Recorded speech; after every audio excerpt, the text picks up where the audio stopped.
अब्दुल्ला एक ज़हीन बच्चा था। वो रात को जल्द सो जाता और सुबह उसकी अम्मी नमाज के वक्त उसको उठाती। अब्दुल्ला बेटा, नमाज का वक्त हो गया है, नमाज पढ़ लो। और शाम को वो अपने दोस्तों के साथ मैदान में क्रिकेट खेलता। वो बहुत खुश था। अब्दुल्ला का घर बहुत खूबसूरत था। आज अब्दुल करीम बहुत खुश था क्योंकि आज उसके बेटे अब्दुल्ला का स्कूल में पहला दिन था। अब्दुल करीम की करियाने की दुकान थी। अब्दुल करीम अपनी दुकान पर ईमानदारी से मुनासिब कीमत पर सामान देता और जो कुछ भी कमाता उससे घर वाले अल्लाह का शुक्र अदा करते हुए ज़िंदगी गुजारते थे। एक दिन अब्दुल करीम मस्जिद के इमाम साहब, जो बड़े आलिम दीन थे, के पास गया और मशवरा किया कि हज़रत, मैं चाहता हूँ मेरा बेटा दीनों दुनिया दोनों का इल्म हासिल करे, मैं क्या करूँ? इमाम साहब ने मुस्कुराकर भरमाया, सबसे पहले बेटे को ऐसे स्कूल में दाखिल करो जहाँ दीनी माहौल हो।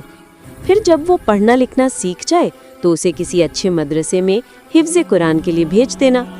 अब्दुल करीम को इमाम साहब की बात बहुत पसंद आई। वो घर आया और अपनी बीवी को सारी बातें बताईं। अब्दुल करीम की बीवी समझदार खातून थी। फौरन बोली, आप बिल्कुल ठीक कह रहे हैं। आज अब्दुल्ला के स्कूल जाने का पहला दिन था। ऐसा लग रहा था जैसे घर में ईद आ गई हो। अब्दुल्ला खुश था।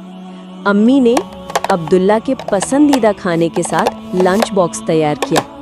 अब्दुल रिक्शे में बैठकर स्कूल जा रहा था। जैसे ही अब्दुल्ला स्कूल पहुंचा और जैसे ही अब्दुल करीम उसे स्कूल छोड़कर वापस जाने लगा, अब्दुल्ला जोर जोर से रोने लगा। वो अब्बा से चिमट गया और कहने लगा, मैं स्कूल नहीं जाना चाहता, मुझे घर जाना है।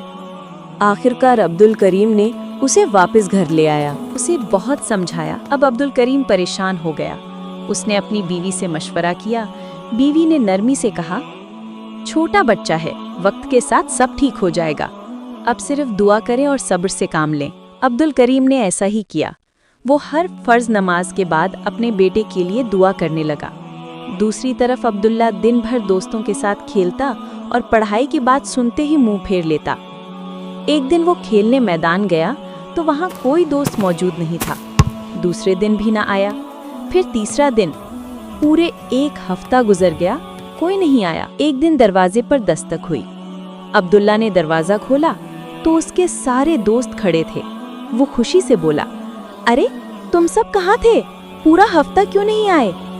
दोस्तों ने हंसते हुए कहा, हम स्कूल में इम्तिहान दे रहे थे, अब इम्तिहान खत्म हो गए हैं इसलिए खेलने आए हैं।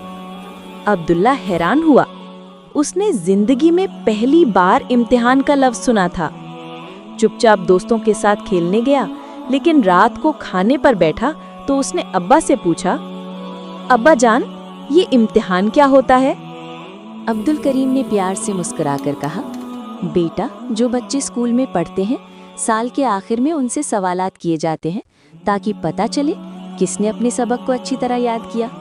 जो बच्चे सबसे बेहतर होते हैं उन्हें इनामात और तोहफे दिए जाते हैं और उनके वालिदैन भी बहुत खुश होते हैं। अब्दुल्ला की आंखों में चमक आ गई। वो बोला, अब्बा जान, क्या मुझे भी इनामात मिल सकते हैं? अब्दुल करीम हंसे और बोले, क्यों नहीं बेटा, अगर तुम स्कूल जाओ और दिल लगा कर पढ़ो तो तुम्हें भी इनामात मिलेंगे। अब्दुल्ला को बहुत अफसोस हुआ। रात को कमरे में आकर अब्दुल्ला बहुत रोया। उसको अपनी गलती का एहसास हुआ। उसने अपने अब्बा और अम्मी से माफ़ी मांगी और वादा किया कि अब वो हमेशा उनकी बात मानेगा और खूब दिल लगाकर इल्म हासिल करेगा। अगले दिन अब्दुल्ला नए इरादे के साथ अब्बू के साथ स्कूल गया और उसको स्कूल जाता देख अब्बू बहुत खुश हुए और अब्दुल्ला भी खुशी खुशी स्कूल गया। अम्मी अब्बू हमेशा हमारी भलाई चाहते हैं, उनकी नाफरमानी नहीं करनी चाहिए और अगर कभी उनका दिल दुख जाए तो फौरन माफ़ी मांगनी चाहिए, क्योंकि जिससे वालिदैन नाराज़ हों उससे अल्लाह भी नाराज़ होते हैं।